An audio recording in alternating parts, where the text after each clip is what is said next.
Welcome back, everybody. Hope you had a good coffee, water, whatever your poison is. Before we introduce the next speaker, I just want to let you know that we've got another competition running. Talkwalker are actually going to be monitoring the hashtag SocialDay20, and they are going to be looking at the reach, etc. So they're also going to give away a couple of prizes for the most popular tweet and the most influential person. So make sure you keep on tweeting, and we'll make sure that we announce that prize probably over the course of the next day. Right, so on to the next session. We couldn't have actually made the event happen without these guys. It's eventitious. And we've got the General Director, Ruslan, speaking about how events become.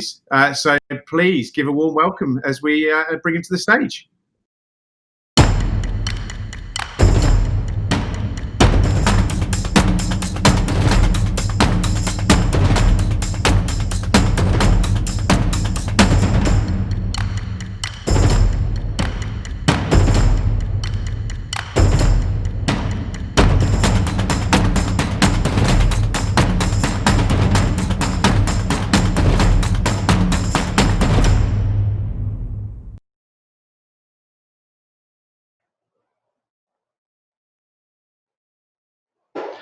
Hi, everybody. My name is Ruslan Demyanenko. I'm a product director of Mercury Development and the head of Eventitious team. Over the past months, we have witnessed tectonic changes in the event and communication industry. And today we will talk about how events became communities. But at first, a few words about us, who we are. We are a software development company with 20 years of experience. Our solutions are used by over 40 million around the world. And in addition to that, we developed the platform for this event, which has also been used by thousands of other events. So just like any other industries, the event industry was hit hard by pandemic and the market collapsed for us. For example, instead of 100 events planned for March and April, we had 0 events. And when COVID restrictions hit the event industry, event organizers ended up with only 2 options: cancel their events or move them online. The most audacious ones immediately rushed to master the new virtual formats, while the more cautious ones only got around to it to the end of the spring. But moving events from offline to online involves much more than just replacing in-person presentation with virtual ones. I suppose social day organizers will completely agree with that. Still, very few were adequately prepared for the realities of the online event market, with its crazy competition for the attention of the audience. And now we're competing with other online projects. It wasn't just a business event that moved online, so did museums, theaters, educational and cultural projects all over the world. And now they all were competing for your time. And some of you still has work to do. We also competing with internet. The internet has so many interesting things to offer, apart from the conference live stream, social networks, funny videos, and publications.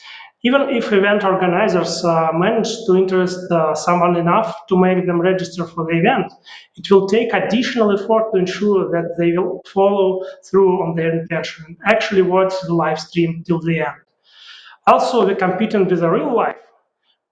Even if an online entity joins the broadcast, it doesn't mean they won't stop watching in halfway through. They may be distracted by their children, by their pets, by delivery at their door, and by a million other things they may be doing while watching the event. And I hope you are still with us. So ask your questions through the platform, and we will answer after the speech. So this leads to only one conclusion. Pulling off a successful online event takes much more than just an interesting program and a quality live stream. You need recruitment, retention, and engagement tools. Over the months since the COVID restrictions were put in place, we have participated in several dozen online events using our own platform, and not only as a contractor. We were also co-organizers of several event industry conferences, so we saw a situation from both sides. And our own experience has shown that when speaking about online events, the event platform is much more than just a place where online participants get together. Essentially, the platform and the possibilities it offers for holding attention, engaging, and retaining the audience, this is what constitutes the event. The platform defines the event style and atmosphere and has the biggest impact on the attendees' experience. But there is more to it. An online event calls for a totally different format, trend for longer events. Another important thing, and we can actually see that more and more events are being extended in time. Now that events are not tied to a physical venue, they can take up an entire week or even more. People physically have difficulty staying in front of their screens for 8 hours, and organizers take that into account when they make online activities shorter, not more than 4 hours, but occurring at regular intervals. For example, VidCon, a three-day conference, when moved online, was transformed into a series of short virtual roundtable discussions and master classes once per week for over 3 months. And this is a worldwide trend. Organizers of long-playing events face their own challenges. They need to jolt the attendees out of their day-to-day routine and pull them online, and not just one time, but again and again. Previously, event organizers used email communication with attendees, but it doesn't work for online events. For example, you can send an email 15 minutes before the start of the event, but the recipient may not read it until late at night. In this case, you need different, more real-time tools to maintain permanent contact and instantly notify everyone about the start of the next activity. That means that essentially you need a community platform. And this is how online events were transformed into active communities. Those event organizers who already had a live and active community built around their events during the corona crisis found themselves in a more advantageous position.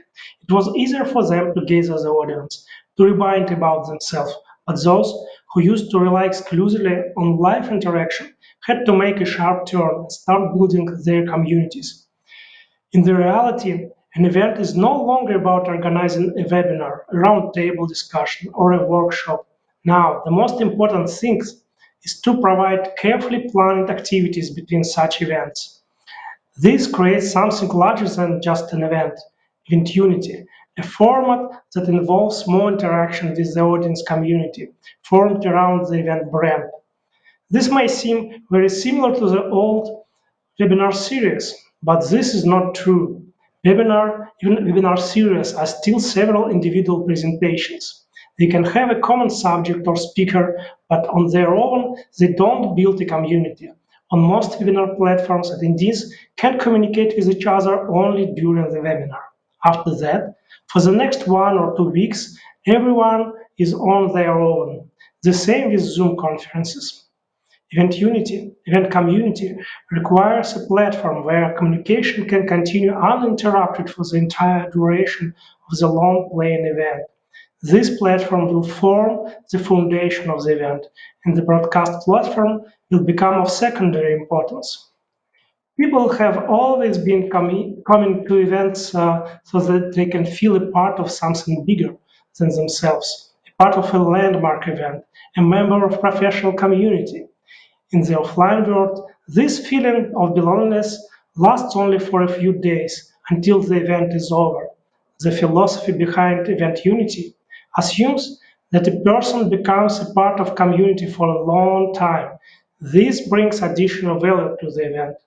Participants not only receive information, they are constantly in touch, constantly in two-way communication with people on the same wavelengths. This is the place where they discuss the presentation they heard, ask each other for advice, search for contractors and partners, and participate in polls and surveys. Even more than that, they become co-creators of the events, suggesting most controversial topics for online discussions, and even volunteering as speakers. And this transformation has been happening right in front of us. Our clients, event organizers, would often ask to extend the time for using the platform and then run additional online sessions based on the collected feedback. A foundation for building a community around event can be laid using social networks, messenger apps, or virtual event platform with integrated messengers, such as our platform. In the corporate sector, using social networks would make sense in many cases, but because of strict internal regulations, you can't always do that. Another well-known problem with social networks, content delivery algorithms. You will see only what robot thinks you should see. Besides, many social networks will intentionally hide certain content from you to make content providers pay for reaching wider audience, or you can even be blocked if your post contains any stop words. In addition to that, you will still be competing for the audience attention. Someone sees an interesting teaser, clicks on it, and instantly lost to the community. Finally, there is one more problem. Many members are reluctant to share information about themselves on social networks, which reduces their chances of being found and contacted by anyone. This is what we came up with. Imagine a closed platform accessible only to people from your event and your community, no outsiders. From our experience, people usually feel much more comfortable, share their professional information more willingly, and more open for networking and instant communication. They feel the same as at any closed community event, confident that not a single aspect of their private life they can be found on social network will ever come up unexpectedly. There is no need to comply with social networks requirements, to compete with Facebook feed, to get around blocking, or to pay for audience. You have full control over the information that is delivered to your audience. You are in charge of everything. Now let's get back to events. If you run your own events on the event platform, it will automatically build a community from your event's audience. Under the regular scenario, even if you manage to attract enough people to your event, only a fraction of them will sign up to follow your Facebook account. This also works the other way around. When you have built your community, it will be easier to draw their attention to an event that will run on the same platform without losing anyone in the pipeline. Just send a push message. But whatever platform is used, it won't build an active community on its own. Community will not emerge and will not survive without content and activity management. More than once, we witnessed a situation when people were herded into an online platform and expected to self-organize in community. This almost never works out. Usually, the fire of communication will die out if you don't add wood to it. To discuss, polls, surveys, useful content, replies, and threads. This is why it is important to have a person who keeps that fire burning. You need a community owner. This may be one or several persons who are genuinely interested in the community growth. So let's sum it up. We have been witnessing the process of events and community being merged into one event plus community, event unity. If you have already built an audience for your event, it would be shame not to convert it into community. This is your asset. We have seen how a well-designed platform help to quickly turn an event audience into community and vice versa, to quickly organize an online event based on an existing community. But a platform is no more than a tool. The right platform will simplify many tasks, but it will not create an event or community by itself. To do that, you will need a community keeper who will drive the community growth and development. Community interactions will continue to remain a key aspect of event industry for at least the next 10 years. And this is something event organizers and community managers should keep in mind. Thank you very much for your attention. Please post your questions to the app. Bye bye.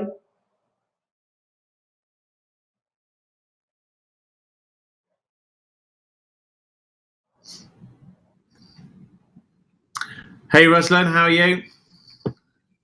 Are you?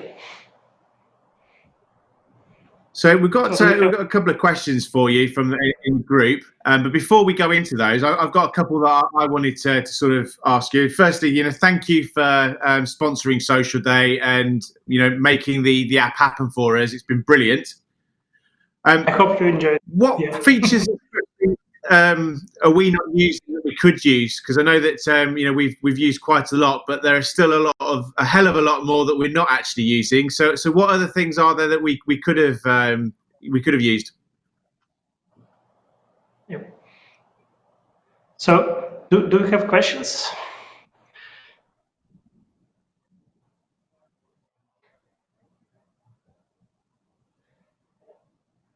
Yeah, I think I just wanted to know what other tools could we have used the app that we aren't currently using. I think one of them is we're able to integrate social media.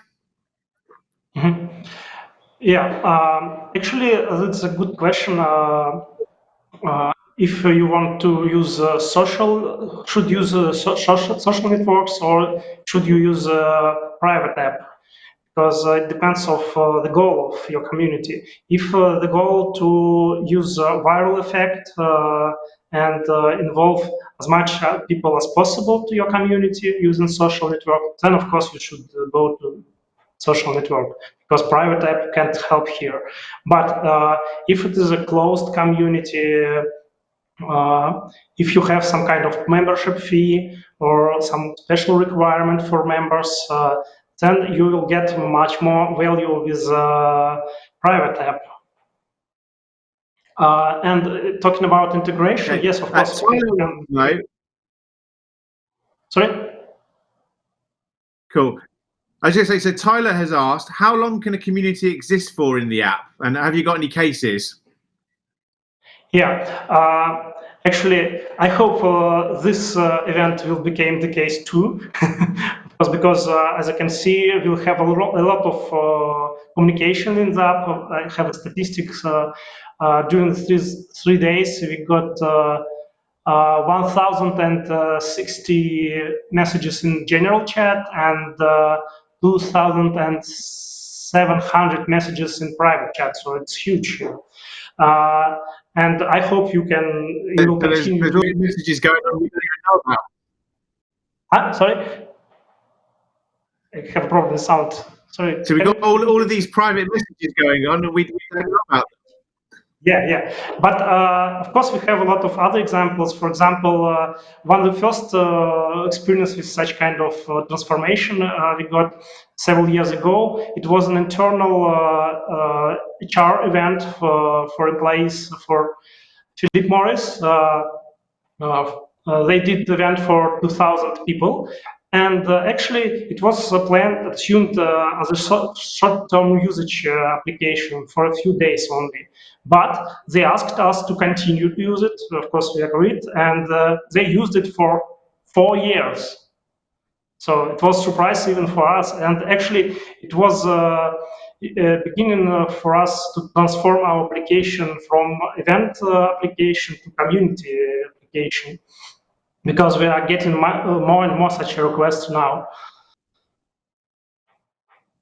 So you touched on this. Greta wants to know, for what kind of communities is it worth using a private app?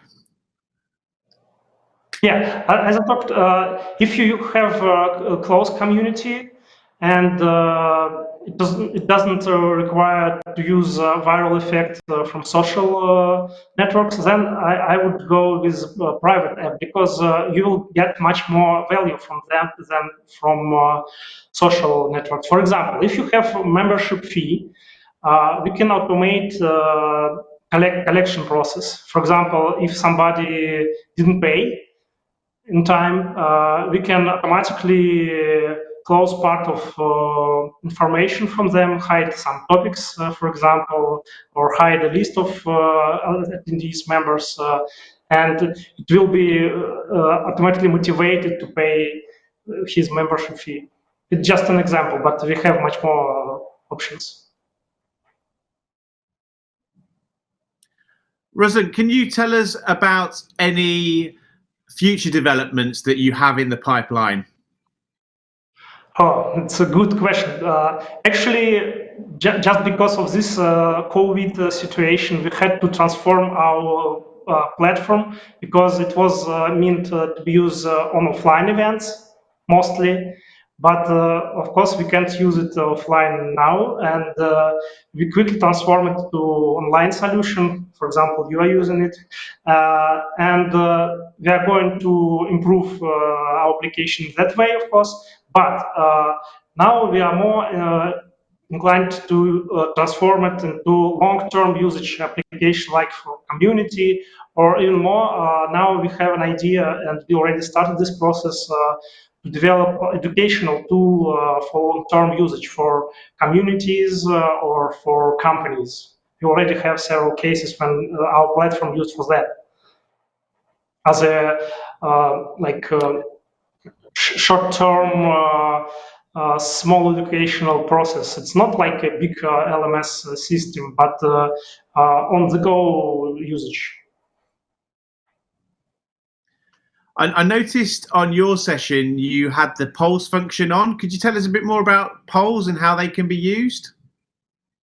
Actually, I hope we will launch a poll today because we have a lot of such kind of functionality for interactive features, and moreover, it can be integrated into the live stream. So, for example, I can ask some question, and you will see the real-time chart changing when people are voting. I think we will launch such kind of voting later today to get the feedback about your event. About analytics, what kind of data are you able to give people after the event? Because that's a massive advantage, I'd say, for event organizers and community managers. Yeah, of course. We collect a lot of statistics, for example, which topics are more interested for people, which, for example, topic they favorited most, they plan to see it later, for example, or which topic caused more discussion, or how many messages we got, and so on. So we have a lot of statistics, and we have a special section in our CMS system. They will provide you. Brilliant. Jennifer Gilmore has asked, do you do any other apps that are not event specific? Yeah, actually, our head company is a custom development company. We are doing business in the US for more than 20 years, as I said, and we did a lot of application. For example, probably you know Fitbit company. We did a mobile application for them. Now we're doing the same application for a lot of similar companies, but I can't say their name yet because of NDA. But for example, for Fitbit, we got about 20 million people in the app. And another example, we did the application for Justin Bieber startup. You can find more information about our projects on our site. Fantastic.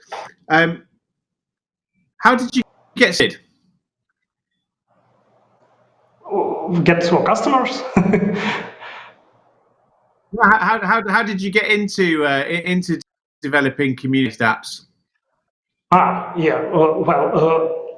It was organically for me. For example, I graduated in aerospace university, and my main subject was computer software.